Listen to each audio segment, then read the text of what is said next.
Welcome to Thursday's edition of Big Blue Kickoff Live here on Giants.com. So glad you could join us. Jot down the number if you'd like to join us, 201-939-4513. That's actually to participate in the program. You're already joining us because you're listening and watching. I'm Paul Dottino. He is two-time Super Bowl champion Jonathan Casillas, and we'll be here for the next hour to talk Giants football. Obviously, off-season coming up very soon. The final regular season game is Sunday against the Philadelphia Eagles. We had a chance to hear from the coordinators earlier today as the Giants begin their final days of preparation to face Philadelphia here at MetLife Stadium. Remember, that game was announced earlier this week to be 4:25 on Sunday. There was TBD on all of your schedules that were printed out before the season. Late Monday night, the NFL, I think it might have even been Sunday night, it's late Sunday night, the NFL finalized the schedule for Week 18. And just in case for some reason you were forgetful, this weekend's game is Sunday, 4:25, right here at MetLife Stadium against Philadelphia. So before we start, remember today's program, as always, is brought to you by Cadillac, the official luxury vehicle of the New York Football Giants. And an archive of this show after we have concluded will be available, of course, on the Giants mobile app, podcast platforms everywhere, and at giants.com/podcast. Jonathan, belated Happy New Year. You were out of town last week, so we did not have you here as the Giants and Rams went in a, well, very dramatic fashion of a battle royal, and Giants unable to squeak that one out, but you missed a good game. Yeah, it was a great game. You know, it's so funny because we were 12 hours ahead in Thailand. I couldn't really watch the game. You know, for some reason, the NFL app wasn't working. And then on the way back home, I was like, I'll just watch it on the plane. It wasn't working on the plane either. Oh. Mind you, I landed today. So I ended up watching it. But this morning, I was like, what? No. Like today? This morning. I had a 15-hour flight. I got here at 8 o'clock in the morning. Oh, my word. Yeah, and I got into the airport at 8:30. I didn't get home till about almost 10:30, 11 o'clock. Wow. Right. Showered up and came here, but I got a chance to, watch it on the ride you're back. a trooper to get in here for this program. Oh, yeah, of course. I mean, I told Schmelk I was going to miss Thursday and miss the game. That's it. I'm not going to do no more than that. Okay. And I've had a problem of missing flights in the past, and I've been doing really good. I haven't missed a flight in a while. It's probably been a couple months. Okay. But it's like everybody expects me to miss flights. Like my mom would call me like, hey, did you got down there okay? It's like, Mom, made my flight. She was like, oh, good job. Like, good job, buddy. Like, wow. So I've been doing good. I made my flights. That's the worst kind of busted coverage, by the way, when you miss a flight. Watch the game, and it was a good game. A lot of chances for the Giants to win the game as well. Yes. Yeah, and that was kind of, for me, it was heartbreaking. Like, what is, then the two-point, it was just so many times. It's like, the special teams came to play, big play by Olszewski on special teams, and that's 2 weeks in a row that special teams make some big plays, and, the inefficiencies of the offense bit the Giants again. That's been kind of what the season's been like this year. There were some errant passes. There were some drop passes. To be honest with you, I'm just going to focus with you on the special teams play by Olszewski, the 94-yard punt return for a touchdown. And the reason why I want to focus on that is because obviously you were special teams demon in your years in the National Football League. And the Giants over the years, I mean, they've had some really good return guys. David Meggett, of course, Dwayne Harris, Dominic Hickson. They've had some really good return guys. But over the course of the last several years, really not so much. Yeah. What do you see in Gunnar Olszewski, who was waived by the Steelers midseason? Remember, a few years ago with the Patriots, he was all NFL. But waived by the Steelers, look, since he got here, he has totally stabilized the position and done better than that, because not only do I think he's stabilized it, I think he's a weapon. He's dangerous. Tell me what you see. No, he's dangerous. He's fearless too. Like, he's a guy that, he might do something that's a little unconventional. Like, he might catch that ball a little bit deeper than he's supposed to. He admitted that. He kind of did that last He knew it. But with guys like that, because he's so sure of himself, very sure-handed with catches, and the guys that the Giants have had in at that position, the return position, those are sure-handed receivers, and I'm talking about Shep. Shep's a sure-handed receiver. Mm-hmm. It's a different story when that ball's coming either like over end like this, or sometimes it's wobbly, or they do the little like the reverse spin with the punt. Trust me, I don't want to be life on the line catching the punt. I don't want to be in that situation. But for him to be able to do it, like and like we were talking about it when he took over, it was like it was no doubt like that he was going to make the catch. Before that, when Gray was catching the ball, even when Shep, it was always like are they going to catch it? That's not a good you're not giving yourself a chance.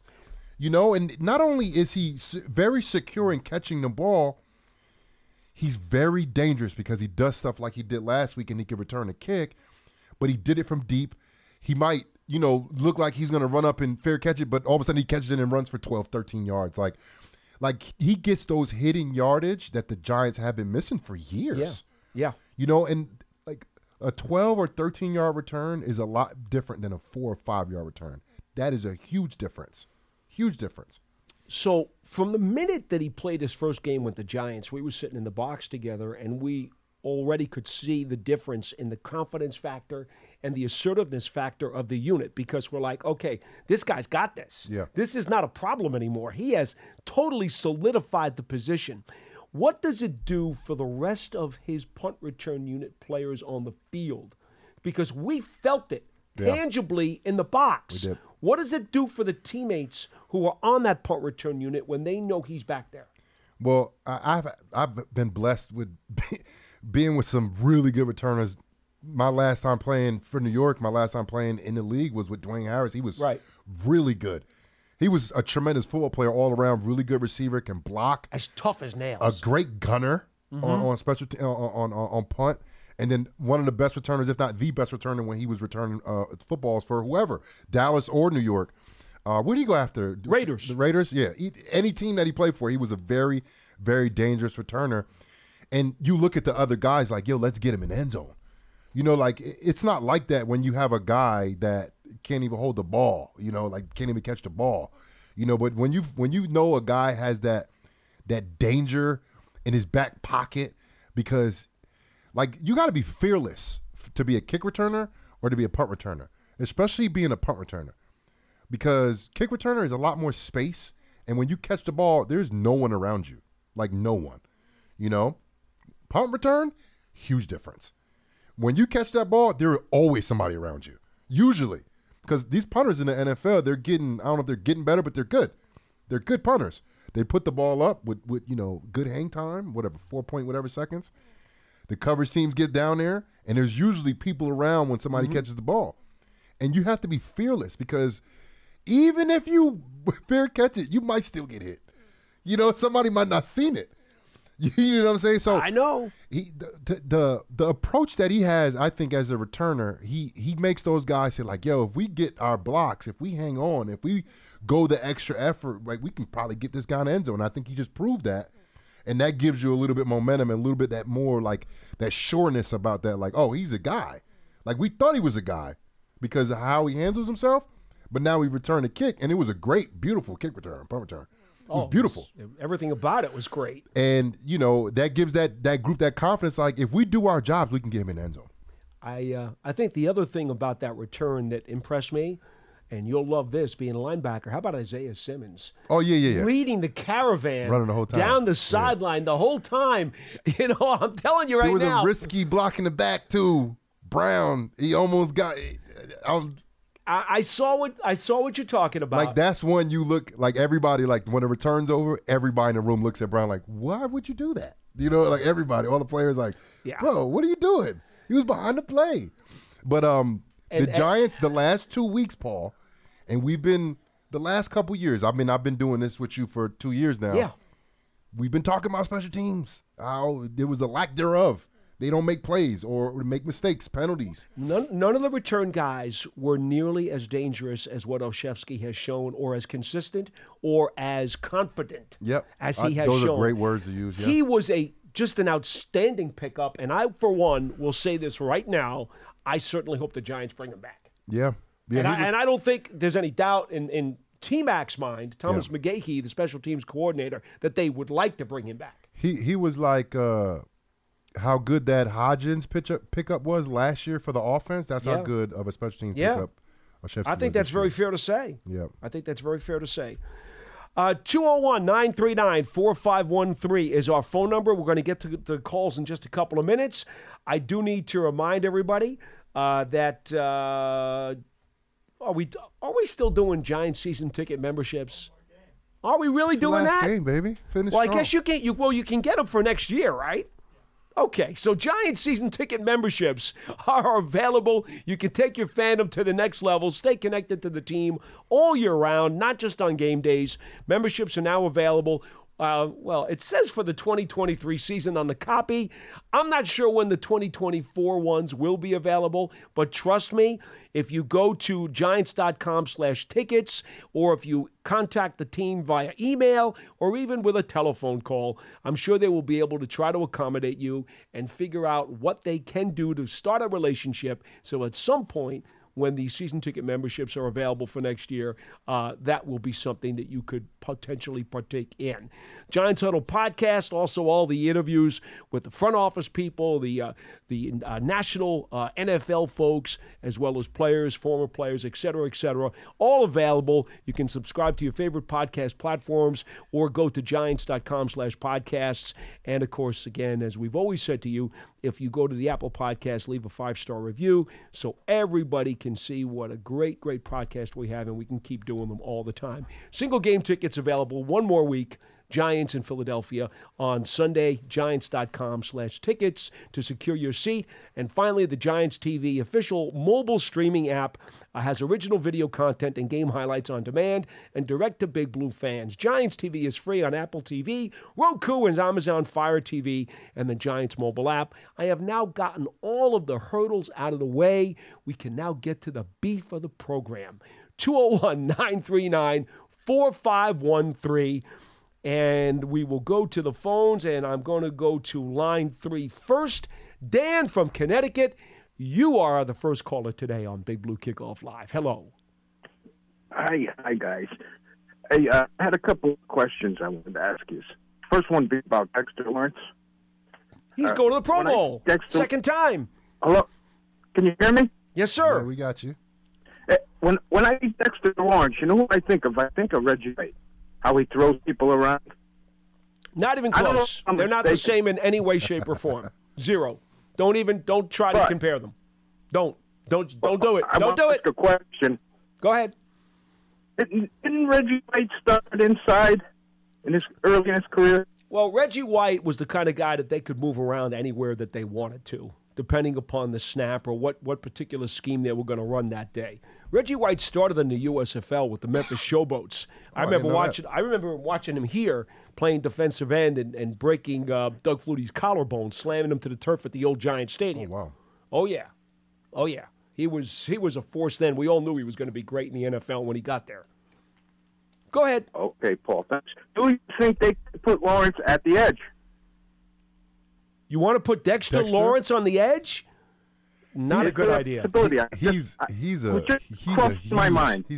human being, bro. Like he's one of the biggest pounds. But he's one of the biggest men you've ever seen in your life. You're not going to put that guy on the outside, but he is fast. But he's not like, you can't compare him to like Kayvon or Aziz or even Jahad Ward. Edge rushers need a tremendous amount of bendability, pliability. They need a lot more athleticism and moves. Because it's not just about rushing the passer when you're out there. Like if you play against like this week's quarterback, Jalen Hurts, Dexter Lawrence, he's not fast enough to go and beat Jalen Hurts to the edge. No, if you've got to run to the outside, by the time he gets out there, there's a lunar eclipse. So he'll shut it down for sure. It won't be nothing. But if it goes outside of him, then I watched him run down the Rams running back last week, and he hit him hard, by himself. Williams. But it was a little bit closer. I hear your point. He wants to make the comparison to one of the greatest pass rushers ever in Reggie White. He's maybe 20, 30 pounds heavier than him now, right? Yeah. Oh, easy. Easy. I know Reggie White was a big guy, but I'm telling you, Dexter Lawrence is one of the biggest human beings I've ever seen in my life. The thing that Wink Martindale said is probably the best thing that we could answer to you. Wink said, every good defense needs an anchor in the middle, he's our anchor. Yes. That's it. In both the run and the pass, I think he's just as good in the run versus the run as he is versus the pass. And look, whenever I watch the Giants, I look right inside. And it's usually – and you know what's funny too? I started noticing a lot more stuff too recently. Like Ashawn lines up a little bit further off the ball than mostly all the other interior D linemen. Dexter's right on the ball though. Yes. Like the way he does it is like his helmet is right above his hand, and usually the hand's a little bit further out usually, but he's right there. He's right there. I suspect he's getting to that center quick. I suspect that is to give him a psychological advantage on the center. I think bet. because he's face to face. I think because he gets even closer than normal guys would. I think he's a very imposing guy. Yeah, he is. And he talks to him, too. By the way, Ashawn Robinson's had a really good second half of the season. I want to throw that out there, too. Go ahead, sir. I'm sorry, Dan. Anything hey, guys. else? Hey, I'll take a word for it. I'm not going to argue. I was just thinking, one swipe of that arm, and he's there. But I got another question. Yeah. At the end of his stint with Wayne Gallman, he was really getting some good yardage that year. Wayne? You said Wayne Gallman? Wayne Gallman, yeah. Wayne Gallman, yeah. And I could be mistaken. I thought guard at that time was Kevin Zeitler. And I was wondering if the Giants would consider taking Zeitler back. I know he's a little old, but he was opening big holes, if I'm correct. All right. Yeah, but that was a while ago. Appreciate the call. Yeah, Zeitler. Just know Zeitler played with me in college, so he's not young. Zeitler was in Wisconsin with now. me. That's actually what I'm looking up. And he came here. We were teammates here too. I'm looking up his age right now. Just as a matter of fact, I mean, the caller asked about him, so we'll ask. He's going to be on 34 by opening day. Yeah, just so you know, he's a couple years younger than me. Just so you know, he was such a like that. Like see his face in that picture. That's Yeah, how he always was. Like he didn't say nothing to nobody. Quality player. We all know that. He spent the last 3 years now with Baltimore after he signed there following his career with the Giants. I don't necessarily know at 34 years old, I don't know how many games he has left in him. I know he has started every game with Baltimore in 3 seasons that he's been in. But I don't know how much – and quite honestly, I don't even know what his contract status is with the Ravens. Would they – would they be in a situation? I think he was when we looked up free agents. I think he's on the he's one of the top rated guys coming out, but he's older. Well, let's see here. It's Void 24. Oh yeah. Oh look at the deal he signed with them.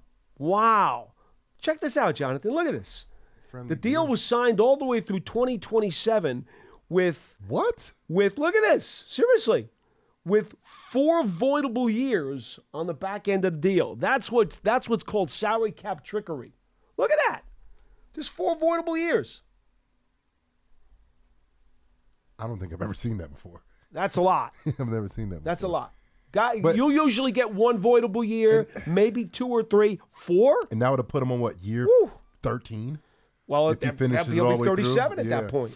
Yep. Anyway, look. Kevin Zeitler, to me, was a really good player before he got here with Cleveland and was a really good player after they made the deal, that big, huge Odell Beckham Jr. trade that brought him to the Giants.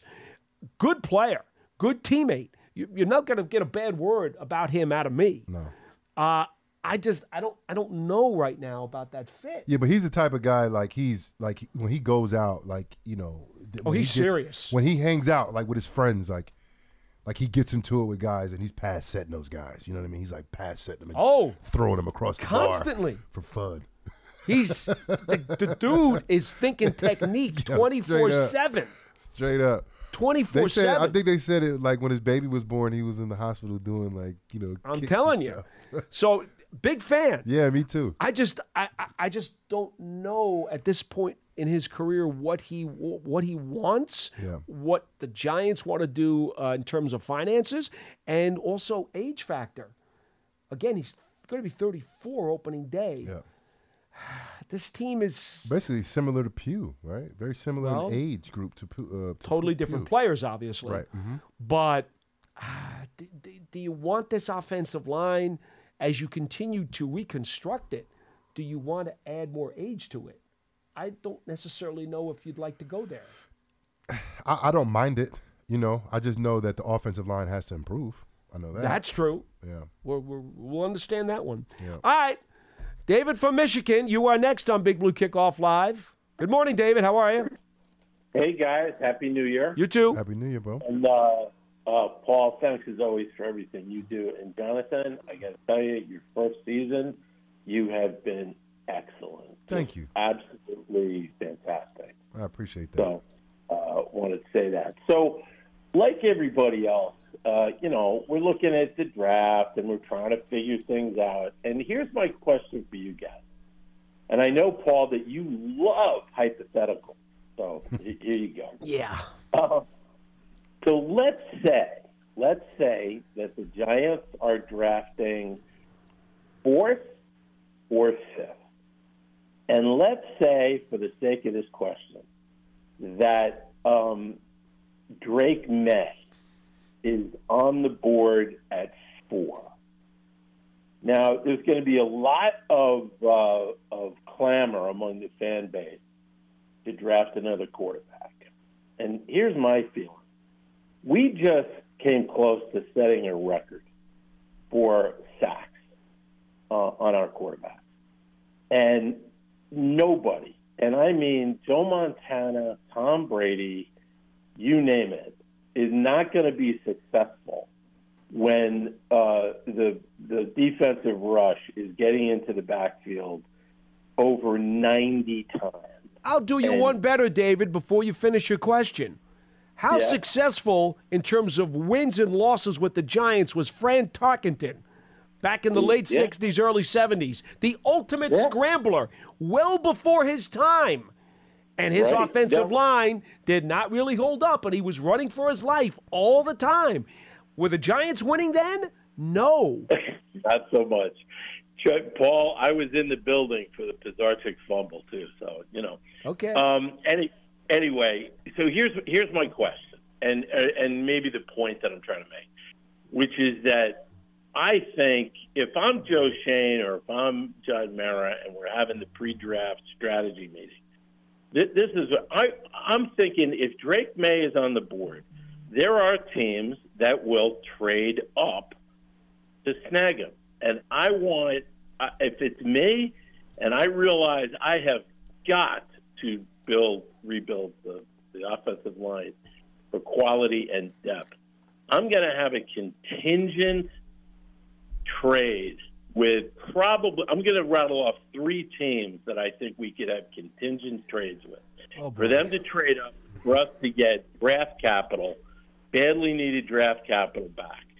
Pittsburgh, Atlanta, and Minnesota. And I want a load of draft capital back for giving one of those teams the quarterback that they want. Because, okay, hold on. Let's let people know. Pittsburgh is 18. Atlanta right now is 9.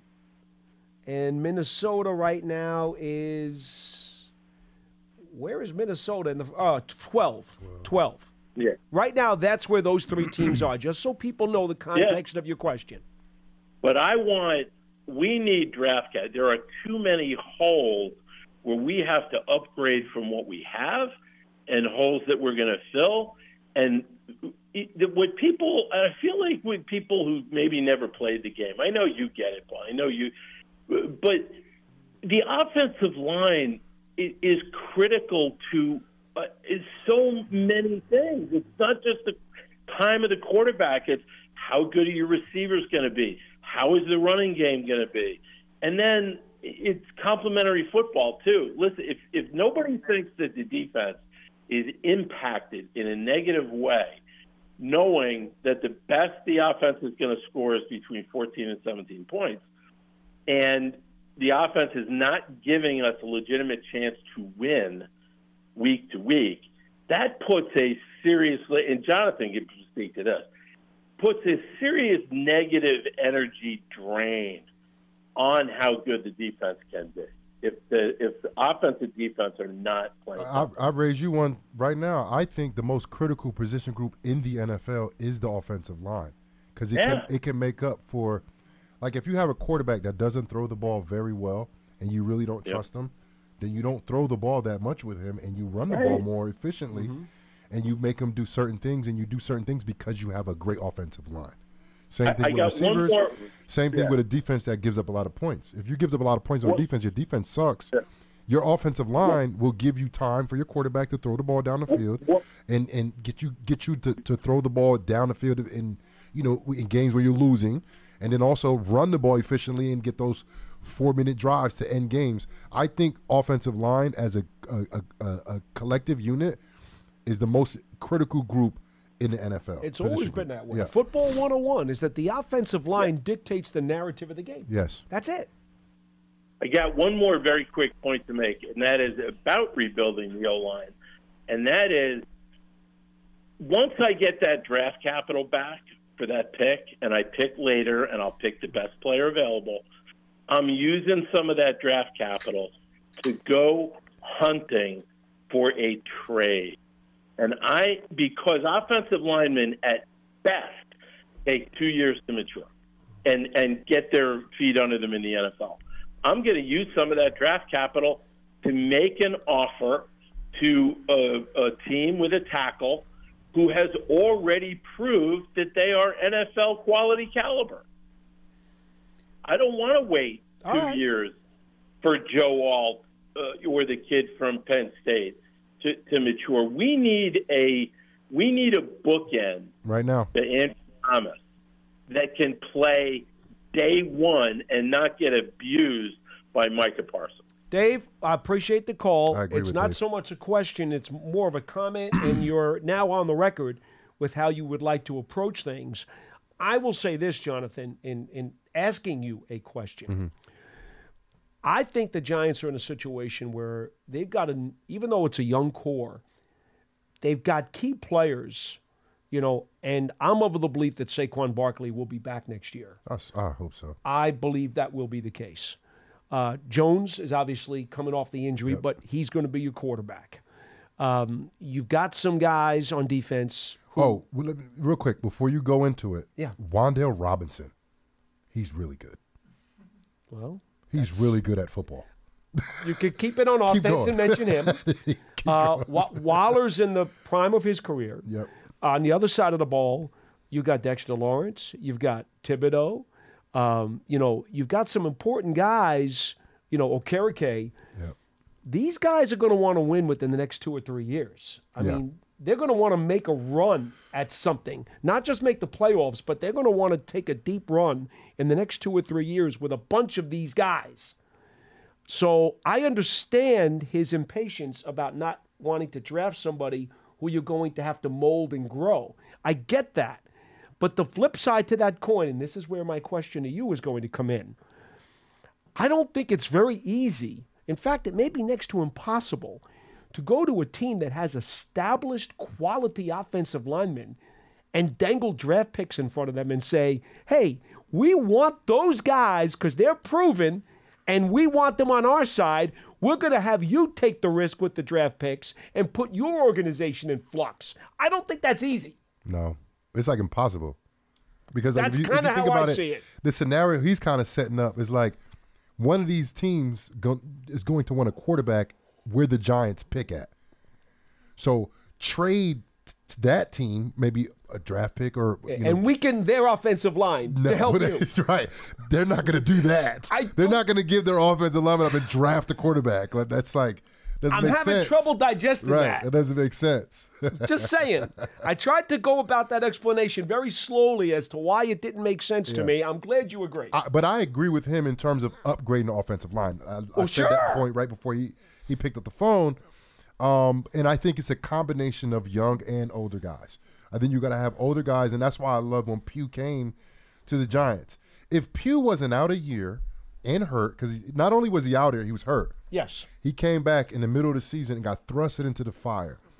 I'm telling you, that is like there's no one that had a harder maybe than injured guys like an Evan Neal, somebody that just kept on getting hurt, throughout this year and try to battle through it.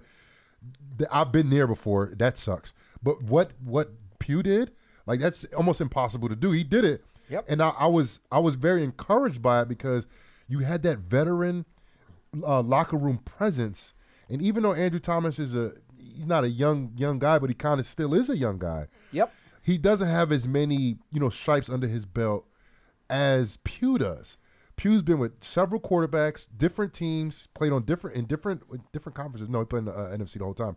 But he's played probably every team in the NFL. He's went against all of the best pass rushers in the NFL. And also he knows how to conduct himself as a pro, whether that's on the field during games or like I always said, that they need more fight. And I saw Pugh fighting. I saw Pugh getting in guys' faces. Oh, yeah. Because some people were taking shots on their quarterback. And Pugh was getting after those guys. You need offensive linemen like that, not one. You need a whole bunch of them. A whole bunch of them. And it could come from young guys like a John Michael Smith. We're going to see what Evan Neal's like next year because can't give up on him quite yet. Nope. He hasn't played well. Everybody's voiced that. He's voiced it. Shane's voiced it. Dayball's voiced it. You weren't around last week when Coach told us he actually has to have a procedure on his ankle. I saw that. Yeah, I saw He's that. having surgery I saw very that. soon, said Coach. That's what I'm saying. That's why I said one of the hardest things to do is what Pugh did, but then also what Evan Neal is doing and what he's going through. Because he's been consistently hurt since he's been in the league. Yes, he has. And when he comes back, he's coming off an injury, off a surgery. Like and you just don't know how your body's going to respond. Did you catch that Tyree Phillips tore a muscle in his leg the other day? No, I didn't know that. Yeah, so he had to come out. Matthew Pert wound up. He's the new right tackle right now, and Tyree got hurt. And for Tyree Phillips, torn muscle in his leg, they got to reattach a muscle tendon. Gosh. I don't want to put a timetable on that, but that's going to cost him most of the offseason, I would believe, if not more. Yep. So, there's a lot that has to be sorted through here. But that goes into all of our points. Dan's point, my point, your point, the Giants need depth. They need depth. They need star power, you know, and they need dogs all on offensive line, especially if you got a guy like Saquon back there. I know. Saquon's literally fighting for his life in the backfield, not to the second level. That spin move he hit, last week. There's only certain guys that can do that. Like the kid Bijan Robinson, that's why they drafted him so early, because he looks like Saquon when he runs the football. Yep. That's who Bijan looks like, Saquon. That's his comp. David, what you need is the USFL, because the Giants went and signed Bart Oates and Chris Godfrey out of the USFL, and those two guys helped anchor a Super Bowl championship offensive line thanks to the USFL's demise. Bart Oates was on the Stars and Godfrey was on the Panthers, and they got themselves a starting guard and a starting center who had been seasoned by playing pro ball in the USFL, but were not too old to come into the NFL and give the Giants several years of good However, ball. they need to do it, do it, will do it, should do it, could do it, whatever all the adjectives you want to use, the Giants need to upgrade that position. Yeah. And this year, the offseason, it was a whole bunch of things the Giants had to focus on last year. That has to be the number one priority. Has to be. 201-939-4513. Line 3, Tim in Charleston. You're next on the show. Hello. Tim. Hey, Paul, Jonathan. Hi. What up, Tim? Jonathan, you are a trooper for having a 15-hour flight and then showing up I'm so at tired, work. bro. Yeah, but I am the human alarm clock. You know that. I would No. you up. I ain't gonna lie. When I saw Paul, I kind of lit up a little bit. You know, he had this vintage jacket on. Let me give me that jacket. Show me that. Let me get that jacket. Come on, put it on. I guess you're after the show. You're going home and going to bed. I'm guessing. But Look at this anyway, jacket, bro. So look at this jacket. I can't see it. When you're done, check out the jacket, bro. All right. It's older than me. Turn around. Look at this on the back. I saw him. I said, "Oh, Paul, hey man, look at the jacket. I love it." I used to have, my father had a Botany 500 jacket that I used to wear with a rock T-shirt or jersey under it. You know, when I went to concerts and things like that back in the 80s. But anyway, so a couple of things. I just want to briefly talk about this game and then talk a little bit about the off season. So, you know, let's be competitive. let's give the Eagles our money's worth. Let's make it a last possession game. And honestly, I'm never a tanking guy, but, I'd rather maintain draft position because, like the previous caller said, it gives us the potential to trade down and get draft capital.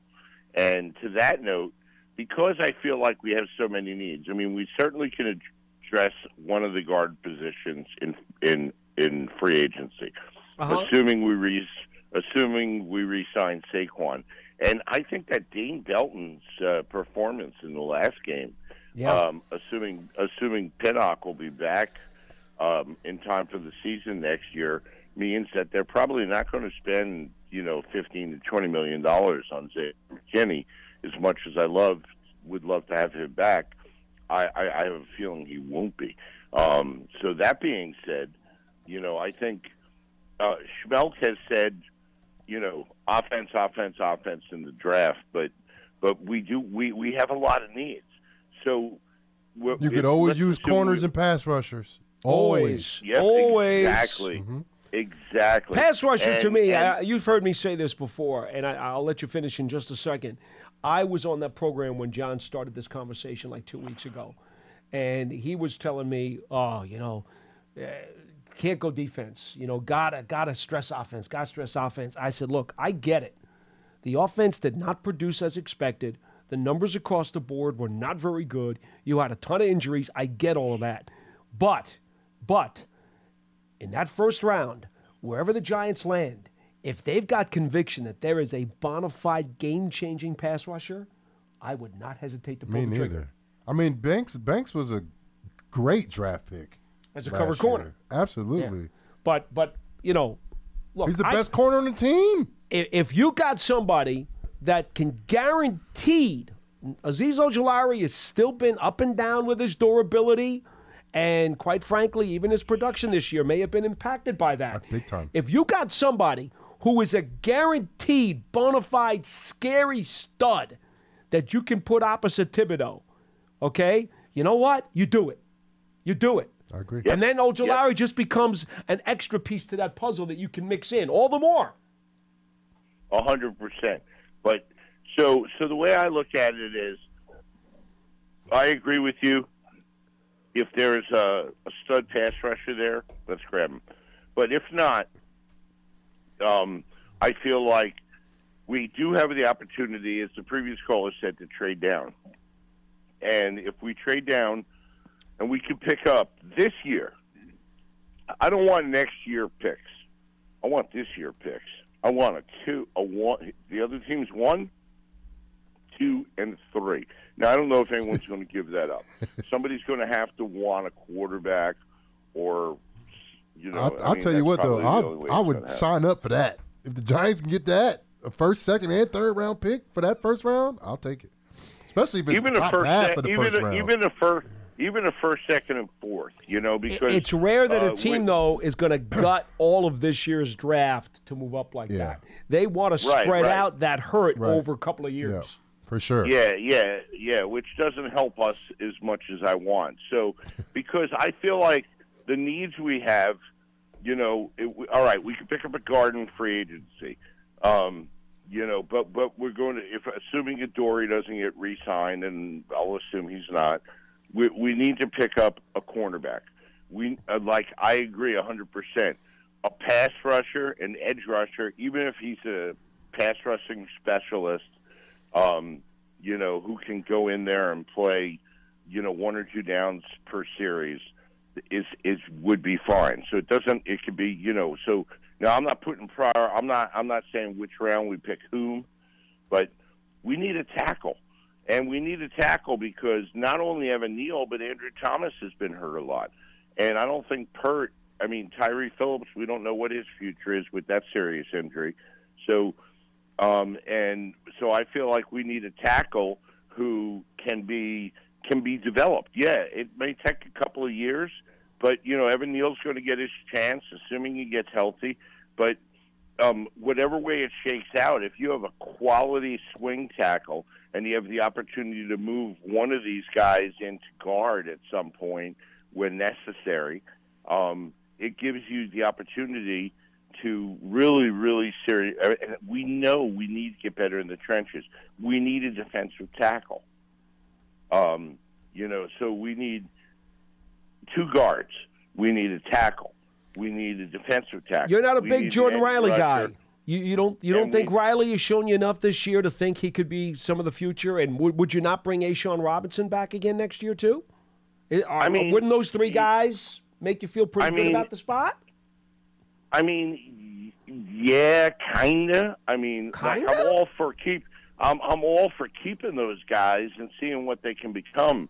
But I feel like having another weapon, somebody, maybe not on the par with Leo, but somebody who is dangerous like that. And hell, maybe we go back out there and we re-sign Leonard Williams. Maybe he comes back to Giants. A lot more team-friendly deal, though.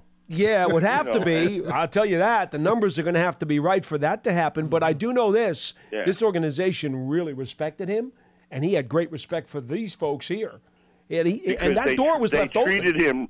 That's good. Because they really treated him right at the end. No doubt. They went to him with a lot of respect. Big deal. And I was talking about that too. With a lot of respect and said, "What do you think?" Yeah. And he was like, "I'm willing to go." I was talking about his contract this offseason a lot. Tim, we're going to let you go. We'll let Jonathan finish. Thank you. That number was, what, 31, 32? Yeah, it was huge. $32 million. And I was like, I said it before the year, no one's going to get paid more than $30 million but Daniel Jones. And they end up keeping him, which was a big surprise to me at that number. That number is crazy. Mm-hmm. But they did out of respect for his game and his locker room leadership, I think. Like, it's not just the player, it's the person as well, too. Like, there's a human aspect of some of these things, and you get a guy like Leonard back in here that revitalizes the best player on the defense of Dexter Lawrence. He loves Leonard Williams. He's going to play better, because Leonard Williams in the locker room. And Leonard Williams, need I say, is only going to be 30 years old this fall. Oh, wow. He's been in the league forever. He has a lot of tread left on his tires. Yeah. And when you consider the brotherhood that he and Dexter had, you know what? I don't know what the number needs to be for his sweet spot, but I know that door was not closed upon that trade. That's a conversation that I certainly would want to be privy to. Yeah, me too. I would love that. Are we going to talk about this game this week or no? Nobody seems to want to. 201-939-4513. I wanted to talk a little junk. Well, here's what I will say. Because the Eagles got beat up last week. We ain't talk about that. Hugo, listen, we're going to go to you in just 1 second. I just want to make sure that we set the table for Sunday because Jonathan wants to do that. Yeah, so we're going to do that. Giants play Philadelphia this weekend, okay? Couple things to keep in mind. The game is at 4:25 here at MetLife Stadium. Dallas controls the NFC East. I don't know if you're aware of that. Yeah, I know. Since you were away. I know. They win against Washington. They're good. They got then they win the division, and they're the 2 seed in the conference. And quite frankly, Philadelphia is going to be left crying and reaching for Kleenex tissues. Okay? If Dallas should screw up against Washington, which I don't think is going to happen. Commanders lost 6 straight, if I'm not mistaken. I mean, 6 or 7? that team is. Yeah, I always thought they were the last team in the division, and that's what they are. They are the 4th team in the division. If Washington should somehow pull off that upset, then Philadelphia will need to beat the Giants to claim the number 2 seed and the NFC East crown. That is what is at stake here. What time is the Cowboy game? Same time. They're both 4:25. That's the way the league kind of, sets it up. Yep. For the Giants, what is at stake? Well, obviously beating your arch nemesis, which you always love to do. But the other part to this is just to be aware of how the game will impact the Giants. It is not something that they're going to be thinking about. I don't want to all of a sudden go about face here. The Giants plan to, and in the worst way, want to win this game. They are number 5 right now in the first round. They could wind up being as high as 2 or as low as 8, depending upon the complex permutation of results that will occur this weekend. That's going to be part of the impact of what happens on Sunday.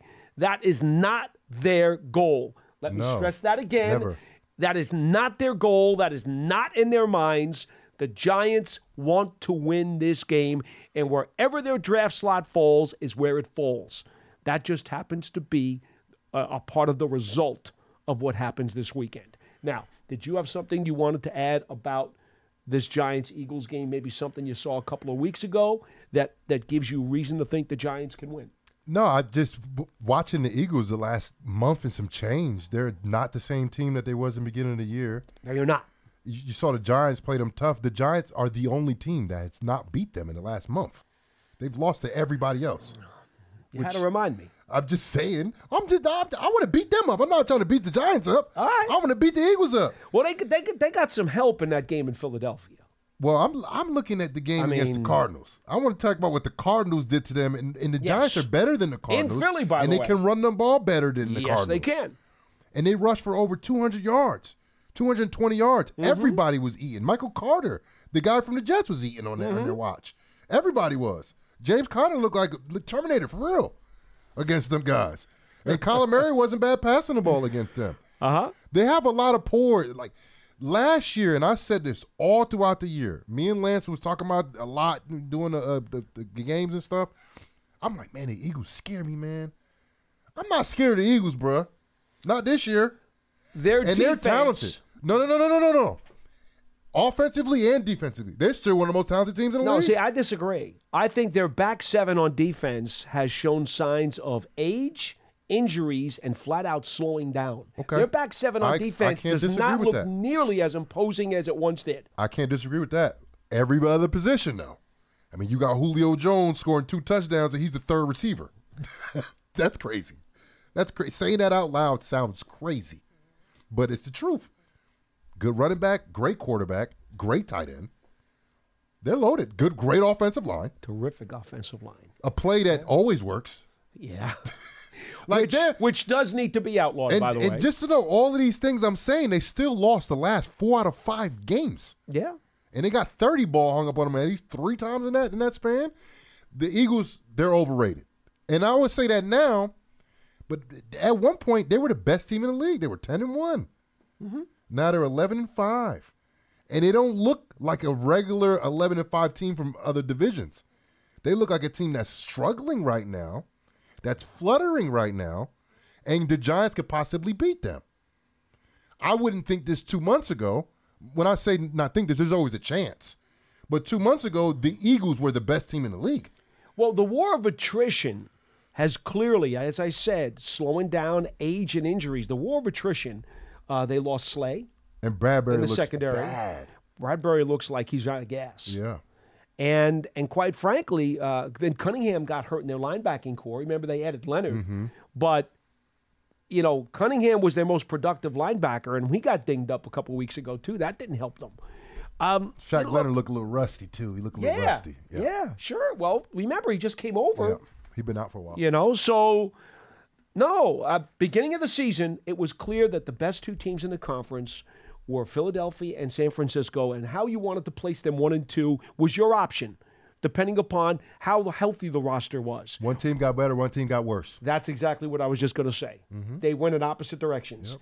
Now Philly has come closer to the pack, and San Fran has shooted up. Yeah, for sure. And so there's opportunity. There is chance. And there's always a chance when 2 teams go out there playing the NFL. There's always a chance. Always a chance. But the Giants do have a legitimate chance in beating this team that looks like not only physically, like you said, the back seven, they're struggling, but I think something's going on with the culture and the mental, presence that they have over there. Well, they just seem different. Do you remember how much time we spent before the season asking about how the change in the coordinators who had left might impact this team? Well, it didn't seem to in the first half of the season, but maybe as time has gone on and opponents have also picked up more about what these first-year Philadelphia coordinators were doing, maybe they haven't adjusted nearly as well as the coordinators of the past. Yeah, I agree. So, be that as it may, we're not talking about Eagles right now. We're talking Giants. 201-939-4513. Hugo, you are next on the program. Hello. Hey, good afternoon, guys. I just want to make a couple of quick comments about some of the prior calls. And one is a correction. Kevin Zeitler was traded to the Giants in exchange for Olivier Vernon. Odell Beckham was traded for the 17th overall pick. Incorrect. The two trades were melted together. When the front offices talked about the trades, they had a framework of one agreement of one of the trades, and then as they continued to discuss what was happening and they thought about another trade, they melted the two, and it wound up being a huge haul involving a slew of players and picks. So you're kind of half right, but not half wrong either. You're kind of in the middle. It was a meatloaf. It was a meatloaf. Well, he helped provide clarity to something that wasn't all the way true. It was a meatloaf. Kind of true. It turned out to be a meatloaf. Yeah, right. It was not one single deal where all the pieces were encompassed at the same time.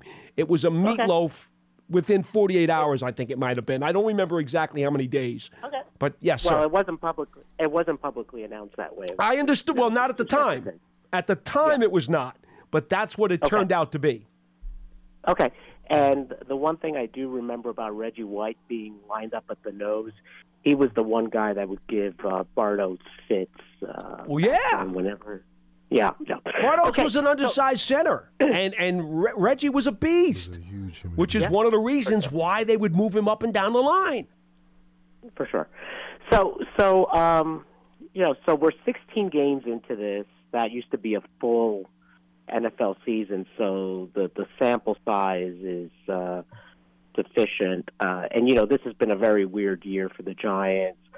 I think the fundamental issue with this team at 5-11 is a lack of toughness and physicality.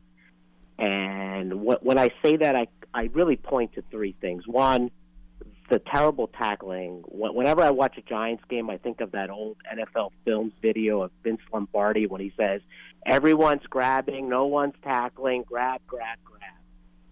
I understand. Inconsistent running game, inability to stop the run, and when it comes to mano-a-mano in short yardage situations, the Giants have been atrocious. So, let's go to the Philly game. I think this Philly team is, and Paul, I said this a week or two ago, they're exactly what I predicted by the end of the year. Okay? And interestingly enough, the Arizona Cardinals took my keys to victory, which I talked to you guys about a couple of weeks ago, and executed it perfectly. Pin-pull concepts, power gap, running to the edges, throwing to the tight end, and slot receivers in the middle. All that is the key to success. So when I think about this game, if the Giants lose, it's not a statement about the prominence of Philadelphia, but could be more of a statement about the ineptitude of the Giants and just how poorly we match up physically against the Eagles. And that kind of colors my thinking about the offseason.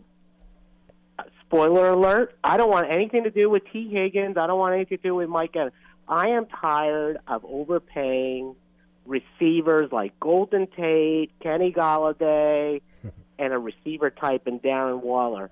Let's get the physicality of this team right. That's the only way to compete. So I'll leave it at that. Thank you, guys. Okay. A couple items that I just want to address. The missed tackles number. Now, I can't give you exactly what the percentage, because I think the percentage of missed tackles is a better number than just the number of missed tackles. Yep. But the Giants did have so far, they've been credited with 114 missed tackles so far this year, which is the sixth most in the league. Now, to be fair, I could tell you that the fewest missed tackles in the league is 55 by the Dallas Cowboys. More than half. How about that? And San Francisco with 61 is number 2. And Kansas City with 62 is number 3. What do those three teams have in common? All good defenses. Okay. Now, at the same time, who led the league in missed tackles this year? Seattle with 127. And they right now are certainly in the playoff mix. Miami is number 4 at 117. So, yes, Do I think that missed tackles have been a problem? Yeah, I will. I'm not going to say they have not been a problem. What I wish I could give you, and I don't have the stats available, it's not in the chart that I have. I would love to tell you the percentage of missed tackles. In other words, giving you missed tackles compared to the number of defensive snaps that the team has taken. Mm-hmm. I would love to be able to give you that because that may be a better number for me. It's not up there, huh? That's not available. All we have on this chart is total missed tackles. See, I kind of agree with him, but then I don't because I don't think the most physical team wins every single game. You know, I think it says a lot when you're the most physical team. You know, it's good to have that as like a culture and like as when you walk in and you want to establish being the most physical team on the field. But at the end of the day, it all comes down to execution. And that's a word I've been saying all year about the Giants offense. And last week's Rams game that was it. Several different times. The field goal at the end, the 2-point conversion, both fourth down plays. So many plays, so many opportunities. You know, I got a basketball partner I do college basketball games with, and he goes, it's not how many shots you make, it's when you make them. It's when you make them. And it's those key moments where the Giants particularly failed in key spots. When the mistakes are that costly, it's hard to come back from. Yeah. Like if it's a close game and your quarterback throws 2 interceptions and you're only down by 3 in the second half, not to say those interceptions didn't mean anything, but you're still good. You're still good. You're in one-score game. And then stuff that happens after that, late third quarter, fourth quarter, late fourth quarter, crucial, that 2-minute drive, that 4-minute drive, whatever it is, those are crucial situations. And the Giants really failed this year in a lot of crucial situations. That's how they lost all of their games. Well, it wasn't always that they got out physicaled. It was a lack of execution. Very true. One more game to go. Sunday, 4:25, Philly comes to MetLife Stadium. Hopefully, we will see you guys out at the pregame show stage before the game. We start 2 hours before kickoff.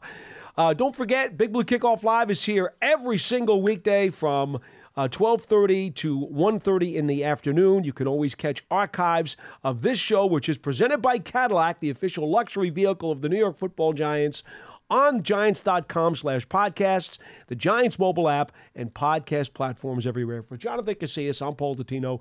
We'll talk to you again next time.